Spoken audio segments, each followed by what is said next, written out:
नमस्कार, आप देख रहे हैं वीकली अड्डा बाय चंपू राजा। दोस्तों, जैसा कि आपने थंब में देख ही लिया कि आज हम किस टॉपिक में चर्चा करने वाले हैं। दोस्तों, आज हम चर्चा करने वाले हैं ई श्रम कार्ड के बारे में। जी हाँ दोस्तों, ई श्रम कार्ड, आज हम इस टॉपिक पर चर्चा करने वाले हैं कि यदि आप शासकीय नौकरी नहीं करते, किसी अर्धशासकीय में काम करते हैं या मजदूरी करते हैं, कृषि करते हैं, नरेगा में काम करते हैं या अन्य काम या खुद का व्यवसाय भी करते हैं, मतलब कि आप मजदूर ही कहलाएंगे। शासकीय अगर कर्मचारी हो तो उनको छोड़कर उनके अतिरिक्त हम सब जो अर्धशासकीय या खुद का काम या फिर कृषि, मजदूरी, नरेगा या फिर ठेला, रिक्शा, चाट जो भी काम करते हो, उन सभी को ई श्रम कार्ड बनाना अनिवार्य है। दोस्तों, इसमें ऑल ओवर वर्क आता है। चाहे आप अपने घर में बाल काटते हो या ब्यूटी पार्लर में काम करते हो या फिर आप लोहार का काम करते हो, ईंट बनाने का काम करते हो या फिर साहूकार के रूप में आप कर्ज देने वाले भी काम करते हो, तो वो भी एक श्रम ही है। ये सभी ई श्रम कार्ड बना सकते हैं। दोस्तों, ई श्रम कार्ड बनाने के लिए हमको क्या क्या ज़रूरत पड़ेगा वो देख लेते हैं। सबसे पहले तो हमको अपना आधार कार्ड चाहिए और उस आधार कार्ड में एक पंजीकृत मोबाइल नंबर चाहिए और वही पंजीकृत मोबाइल नंबर आपके बैंक अकाउंट खाते में लिंक होना चाहिए। दोस्तों, इसके लिए एज दिया गया है 16 से 59 वर्ष के बीच, चाहे वो महिला हो चाहे पुरुष हो, कोई भी हो ई श्रम कार्ड में पंजीयन कर सकता है। दोस्तों, इसके लिए आपको कहीं भी जाने की ज़रूरत नहीं है। ये रजिस्ट्रेशन आप सेल्फ भी कर सकते हैं, मतलब कि खुद से भी आप अपने मोबाइल में कर सकते हैं। चलिए दोस्तों, खुद के मोबाइल में कैसे करना है ये हम थोड़ा देख लेते हैं। दोस्तों, हम आ गए अपने मोबाइल की स्क्रीन पर। वहाँ आप टाइप कीजिए ishram.government.in और लिखने के बाद आप डायरेक्ट उस वेबसाइट पर चले जाएंगे। खुल गया ई श्रम का वेबसाइट, नीचे स्क्रॉल कीजिएगा और स्क्रॉल करने के बाद यहाँ देखिए दोस्तों, राइट साइड में रजिस्टर ऑन ई श्रम करके ऑप्शन है, वहाँ आप क्लिक कीजिए। वहाँ आप क्लिक करने के बाद रजिस्ट्रेशन वाले पेज में चले जाएंगे। दोस्तों, आधार लिंक्ड मोबाइल नंबर इसमें फिल करना है कि जो भी मोबाइल नंबर आपके आधार से लिंक है वही मोबाइल नंबर आपको यहाँ फिल करना है। उसके बाद दोस्तों आपको नीचे कैप्चा कोड दिया है, कैप्चा कोड को सेम टू सेम फिल करना है। नीचे स्क्रॉल कीजिएगा। स्क्रॉल करने के बाद यहाँ आपको पूछ रहा है कि आप EPFO के अंतर्गत आते हैं या फिर ESI के अंतर्गत आते हैं। यदि आप इन दोनों कैटेगरी के अंदर आते हैं तो यस और नो सेलेक्ट कर लीजिए। देखिए यहाँ पे यस और नो का ऑप्शन दिया हुआ है, आप दोनों चीज़ सेलेक्ट कर लीजिए। यदि आपको नहीं पता कि EPFO क्या है और ESI क्या है तो मैं उसके बारे में वीडियो आपको बना के दे दूँगा। ये सारी चीज़ें फिल करने के बाद आप सेंड OTP पे क्लिक कीजिए। दोस्तों, चलिए आपको इसके बाद आपको आधार कार्ड नंबर मांगा जाएगा आपसे। आप अपना 12 डिजिट का आधार कार्ड नंबर यहाँ डाल दीजिए और डालने के बाद आप यहाँ पे आई एग्री का जो ऑप्शन है वहाँ पे क्लिक करके सबमिट का बटन दबा दीजिए।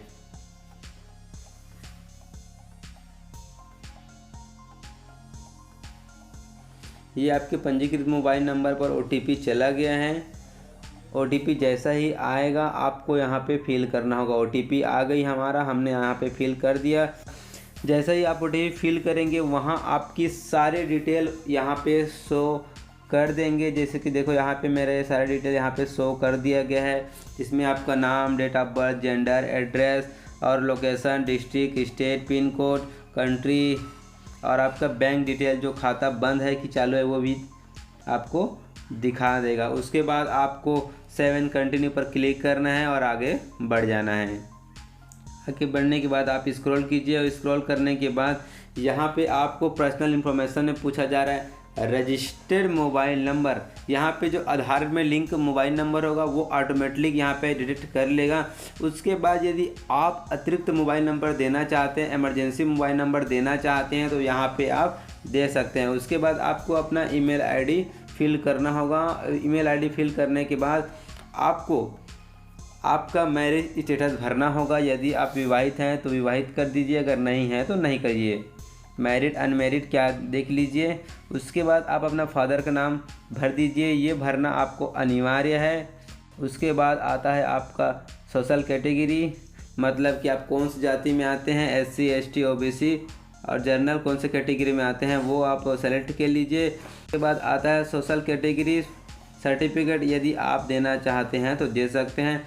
वो भी ऑप्शन दिया हुआ है, PDF, PNG, JPG, only max 1 MB के तक के वो अभी अगर फिल करना चाहते हैं कर सकते हैं, अगर नहीं करना चाहते तो कोई बात नहीं, आप आगे बढ़ सकते हैं।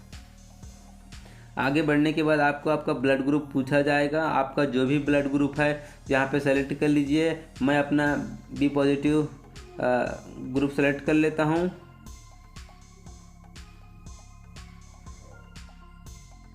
यहाँ पे डिफरेंटली इन ब्लड का ऑप्शन दिया गया है, वहाँ पे आप नो ही रहने दीजिए। दोस्तों यदि आप विवाहित हैं और नॉमिनी भरना चाहते हैं, अगर विवाहित नहीं हैं तो भी नॉमिनी भरना चाहते हैं तो यस पे क्लिक कीजिए। यस पे क्लिक करने के बाद जो भी आपका नॉमिनी है उसका नाम फिल कर दीजिए, उसका डेट ऑफ फिल कर दीजिए, उसका जेंडर सेलेक्ट कर दीजिए। जैसे कि मैंने यहाँ पे मेरी वाइफ का डाला हुआ है, फीमेल मैंने सेलेक्ट कर दिया है। और उसके साथ रिलेशनशिप क्या है वो जो भी आपका बनता है वो आप सेलेक्ट कर दिए एंड सेव एंड कंटिन्यू पर क्लिक कीजिए। आप पेज के आगे बढ़ जाएंगे। पेज जैसे आगे बढ़ेंगे आपको स्क्रॉल कीजिएगा। स्क्रॉल करने के बाद आपको होम स्टेट सेलेक्ट करना है। होम स्टेट सेलेक्ट करने के बाद ये आगे हमारा छत्तीसगढ़, और छत्तीसगढ़ सेलेक्ट करने के बाद वो मेरा एड्रेस ऑटोमेटिक ले लेगा। उसके बाद आपको लोकेलिटी सेलेक्ट करना है, मतलब कि भाषा वहाँ पे सेलेक्ट करना है। भाषा सेलेक्ट करने के बाद आप पुनः स्टेट का ऑप्शन दिया हुआ है वो आप स्टेट सेलेक्ट कीजिए। उसके बाद आप डिस्ट्रिक्ट को सेलेक्ट कीजिए कि कौन से ज़िला में आते हैं, वो भी जिला सेलेक्ट कर लीजिए। और जिला सेलेक्ट करने के बाद सब डिस्ट्रिक्ट तहसील सेलेक्ट कर लीजिए, वो मैंने सेलेक्ट कर लिया। पिन को ऑटोमेटिक डिलीट कर लेगा। अब ये आपको पूछ रहा है कि सेइंग करेंट लोकेशन, वहाँ से आप कब तक से वहाँ पे काम कर रहे हैं या रह रहे हैं वो आप सेलेक्ट कर लीजिए अपने हिसाब से। मैंने 20 से 25 साल का सेलेक्ट कर लिया है। यहाँ पे आप ऑप्शन दिया है माइग्रेंट वर्कर का, उसको आप नो ही रहने दीजिए। परमानेंट एड्रेस वर्सम एड्रेस क्लिक है, उसको आप सेव एंड कंटिन्यू पर क्लिक कर दीजिए। उसके बाद आपको आपका क्वालिफिकेशन पूछा जाएगा, वहाँ पे आप जो भी किए हैं वो कर दीजिए। Middle, primary, high school, graduate, post graduate, technical का, इंजीनियरिंग का, जो भी आप करते हैं वो सेलेक्ट कर लीजिए। मैं यहाँ पे सेलेक्ट करता हूँ अपना टेक्निकल डिग्री तो लिया हूँ बट अदर सब्जेक्ट है मेरा, इसलिए मैं इसको सब्जेक्ट सेलेक्ट कर रहा हूँ। अगर सर्टिफिकेट देना चाहते हो तो वो भी फ़ोटो आप अपलोड कर सकते हैं। अगर आप नहीं देना चाहते हैं तो आप नहीं भी कर सकते हैं। उसके बाद आपको मंथली कितना इनकम हो जाता है वो आपको सेलेक्ट करना पड़ेगा। और यहाँ पे सेलेक्ट मैंने 10,000 से 15,000 सेलेक्ट कर दिया। अगर आप उससे कम है तो कम कीजिए, अगर उससे ज़्यादा है तो ज़्यादा कर सकते हैं। यहाँ पे आप इनकम का सर्टिफिकेट अगर देना चाहते हो तो दे सकते हो, नहीं तो कोई ज़रूरी नहीं है। यहाँ पे आपको सेव एंड कंटिन्यू पर क्लिक कीजिए, आप पेज के आगे बढ़ जाएंगे। आगे बढ़ने के बाद देखिए दोस्तों, यहाँ पे आपको पूछा जा रहा है प्राइमरी ऑक्टोबर। हाँ, मैंने क्लिक कर लिया आई बटन पर, और आई बटन पर क्लिक करने के बाद डाउनलोड हो गया। और डाउनलोड होने के बाद देखो सारी की सारी आ गया। खेत की फसल और सब्जी उत्पादन, पेड़ और सब्जी फसल उत्पादन, पशुपालन, डेयरी उत्पादन, ये है। ये आप आराम से बैठ के पढ़ सकते हैं कि कौन कौन सा है। उसके बाद परिवार कोड भी दिया हुआ है। मैंने यहाँ पे एग्रीकल्चर टाइप किया, और एग्रीकल्चर टाइप करने के बाद file crop and vegetable grow करके ऑप्शन आ गया, जिस पे मैं क्लिक करूँगा। ये पूछ रहे हैं हमें कि वर्किंग एक्सपीरियंस फॉर प्राइमरी ऑक्टोपसन, मैंने इसको 5 साल से कर रहा हूँ तो 5 साल मैंने भी सेलेक्ट कर दिया है। उसके बाद पूछ रहे हैं कि सेकेंडरी ऑक्टोपसन, अगर आप देना चाहते हो तो दे सकते हो, अगर नहीं देना चाहते तो कोई बात नहीं, आप आगे बढ़ सकते हो। दोस्तों यदि आपको ऑक्यूपेशन सर्टिफिकेट अगर मिला हुआ है तो वो भी आप फिल कर सकते हैं, अगर नहीं है तो कोई दिक्कत नहीं, आप आगे बढ़ सकते हैं। पूछा जा रहा है हाउ डू यूर स्किल, तो यहाँ पे आप अपना सेलेक्ट कर सकते हैं। रिसीव फॉर्मल वेकेशन या टेक्निकल ट्रेनिंग, यानी आपको किसी के द्वारा ट्रेनिंग दिया गया है, आप कहीं प्रशिक्षण लिया है तो लिए हैं कर दे, अगर नहीं लिए हैं तो यहाँ पे ना में सेलेक्ट कर दीजिए। देखिए मैंने टेक्निकल ट्रेनिंग लिया हुआ है इसलिए मैं यहाँ पे क्लिक कर दिया। उसके बाद स्किल टू अपग्रेड का ऑप्शन है, इसमें रिसीव फॉर्मल वेकेशन ट्रेनिंग दिया गया है, सेव एंड कंटिन्यू।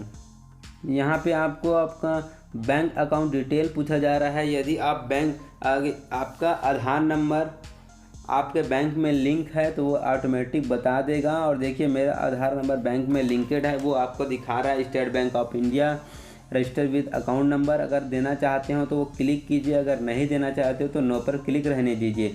मैं यहाँ पे अपना अकाउंट नंबर देना चाहता हूँ तो मैं इस पर क्लिक करता हूँ, क्योंकि आगे ना जाने कौन सा बेनिफिट मिल जाए, तो मैं यहाँ पे अपना अकाउंट नंबर दे देता हूँ। यहाँ पे मैंने यस पे क्लिक किया, और यस पे क्लिक करने के बाद मैंने अपना अकाउंट नंबर फिल कर दिया है। और अकाउंट नंबर फिल करने के बाद आपको फिल करना पड़ेगा अकाउंट होल्डर नेम, तो मैंने भी अपना नाम फिल कर दिया है। अकाउंट नंबर फिल करने के बाद लुकअप फॉर एफसी कोड का ऑप्शन दिया है, वहाँ पे आप अपना वहाँ पे आप अपना एफसी कोड फिल कीजिए और फिल करने के बाद यहाँ पे सर्च का ऑप्शन दिया है, वहाँ पे सर्च कीजिए, आपका bank detail automatic address accept कर लेगा।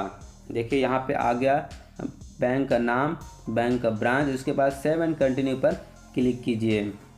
सेव एंड कंटिन्यू पर क्लिक करते ही आपको वहाँ पूछा जाएगा कि आपके मोबाइल नंबर से यदि आप लॉगिन कर रहे हैं, यदि अपने मोबाइल नंबर से रजिस्टर कर रहे हैं तो वहाँ पे आपका पासवर्ड वहाँ पे सेव होगा, ऑटोमेटिक सेव होगा। तो मैं यहाँ पे सेव कर देता हूँ। सेव पे क्लिक करने के बाद दोस्तों कि यहाँ पे देखो आपका पूरा नाम, date of birth, gender, address, सारी डिटेल खुल के आ जाएगा। पर्सनल डिटेल में आपका mobile number, emergency number, email, married, father, आपका कैटेगरी, ब्लड ग्रुप, ये सारी डिटेल आ जाएगा। नॉमिनी का नाम पता भी आ जाएगा। उसके बाद आपका एड्रेस भी यहाँ पे आ गया है।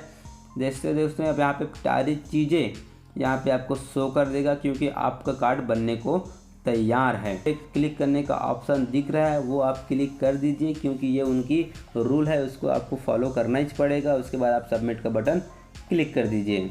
आपके रजिस्टर्ड मोबाइल नंबर पर OTP जाएगा, वो OTP को आपको यहाँ पे फिल करना होगा। जैसे आप फिल करके वेरीफाई करेंगे आप, उसके बाद सबमिट का बटन क्लिक कर देंगे।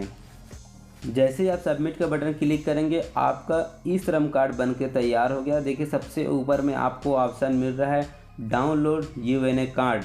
यदि आप उसको डाउनलोड करना चाहते हो तो आप नीचे डाउनलोड कर लीजिए और देखिए आपके पास ई श्रम कार्ड बन के तैयार हो गया है। आप इस कार्ड को परमानेंटली सेव करके या प्रिंट करा के रखना होगा क्योंकि ये ऑल ओवर इंडिया में काम आएगा, आपके ऑल ओवर लाइफ में काम आएगा क्योंकि UNA कार्ड एक बार बनता है। तो दोस्तों आपको यह जानकारी कैसे लगा और आप भी ई श्रम कार्ड जरूर बनाएं, और आपको बनाते वक्त कोई तकलीफ हो या कोई दिक्कत हो तो हमें नीचे कमेंट बॉक्स में कमेंट बिल्कुल कीजिएगा, हम उसका समाधान करेंगे।